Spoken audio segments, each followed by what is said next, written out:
क्षेत्र में जब तक आप लापरवाह हो, लापरवाही अभिशाप है।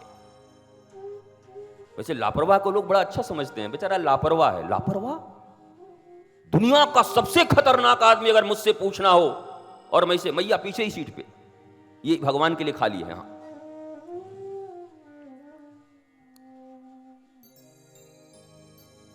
और जो भी आ रहे हैं उनको पीछे ही बिठा दीजिए। नहीं, हमारा तो ऐसे ही 25-30 मिनट निकल गया, अब और निकल जाएंगे। पीछे की कुर्सियां खाली हैं, वहीं बिठाओ। दुनिया का सिद्धांत है पहले आओ पहले पाओ। यहां कथा में क्यों धम धम कर रहे हो पीछे आके? कथा में तो आते भी ऐसा है कि कोई देखे नहीं, बैठते भी ऐसा है कि कोई देखे नहीं।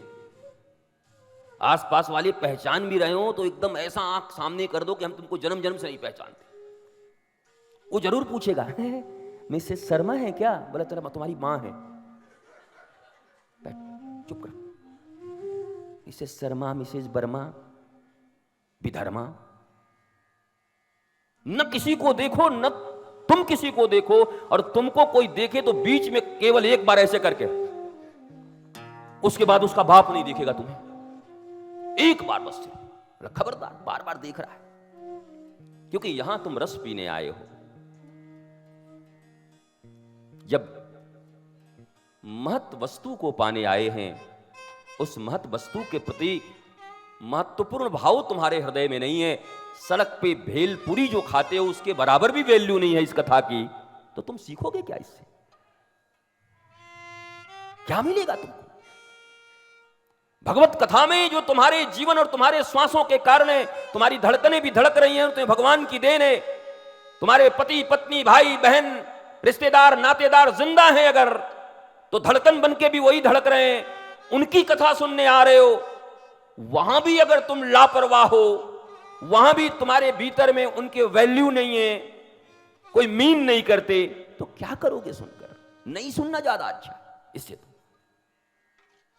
कथा तो 2-4 लोग सुने, आंखों को ऐसे रखें, आंखों से आंखें मिलती रहें और कथा चलती रहे। भीड़ और भाड़, ये दोनों का बड़ा संबंध है। भीड़ में अक्सर हाँ वही होते हैं भाड़, तो भीड़ भाड़ से कोई मतलब नहीं। कथा के प्रति जिसके जीवन में, ईश्वर के प्रति जिसके जीवन में थोड़ी सी सजगता उत्पन्न हो गई है, वास्तव में वही इस महफिल में बैठने के योग्य है। धन से, पैसों से, रुतबा से, पहचान से, आधि, व्याधि, उपाधि, धी, लोकांबधी, समाधि, न जाने कितने धिये। कितनों को तो अर्थ ही नहीं पता होगा कि बाबा क्या क्या बोल गया। आधि, कुछ लोग उसके कारण आते हैं।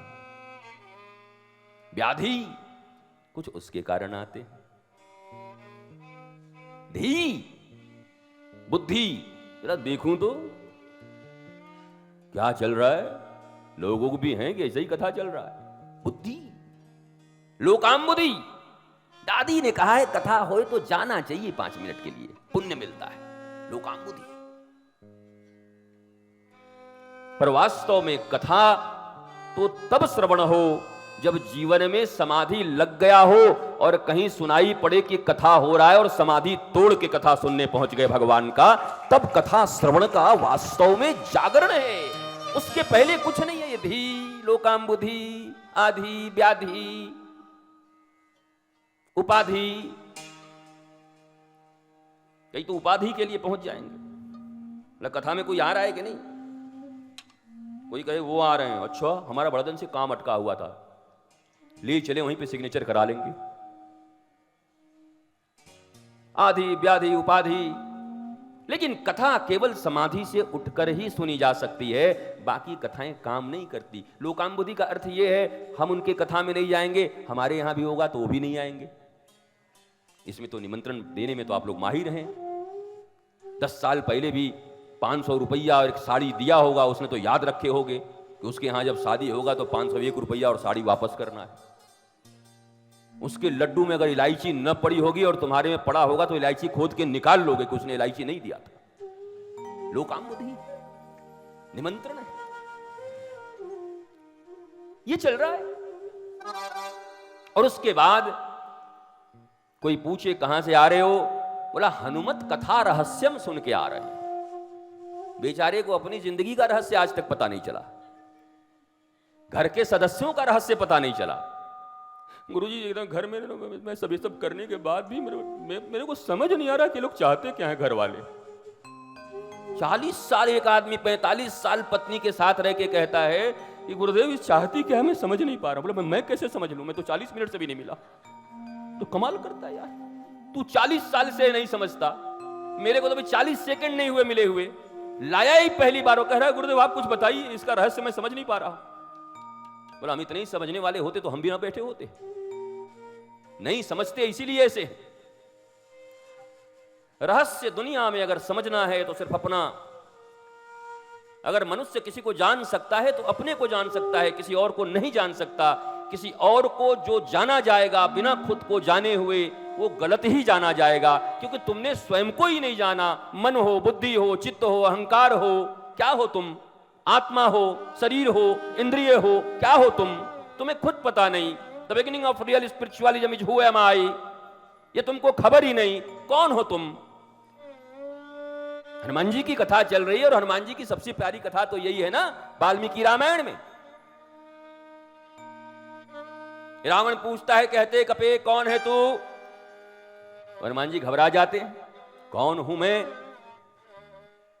ये पूछा होता कौन है राम तो हम कथा कर दिए होते 9 दिन का, बट मैं कौन हूं? हनुमान जी जैसा विद्वान, ज्ञानी नाम अग्रगण्यम सकल गुण निधानम वानरा नाम अधीशम रघुपति प्रिभक्तम वात जातम नमामि। इतने ज्ञानी, बुद्धिमताम वरिष्ठम। दुनिया में जितने सो कॉल्ड बुद्धिमान हुए हैं उसमें सबसे ज्यादा वरिष्ठ अगर कोई है तो कौन है? बुद्धिमताम वरिष्ठम। बुद्धिमानों में सबसे वरिष्ठ आज तक कोई हुआ तो कौन है? हनुमान जी हैं। भैया सो मत आसपास में। एक तो 12 आदमी बैठे, इसमें से 6 ऐसे ऐसे कर रहे हैं, बाहर निकलो। और तुम्हारा पेट्रोल कम लग रहा हो तो इसमें थोड़ा और बढ़िया कर दो इसको। हाँ हो सकता है फ्यूल से चलता हो, इंजन हो, इसमें थोड़ा ज्यादा करने में ज्यादा तेल लगता होगा और रांची वाले उतना तेल खर्चा करना नहीं चाहते होंगे। तो बोल रहे हैं कि बाबा का गला तो है, तू ही चिल्ला, माइक फाइक रहे न रहे। वैसे हमारे लोग तो जहां लग जाएंगे वो तो जहां जहां चरण पड़े संतन के बंटा धार।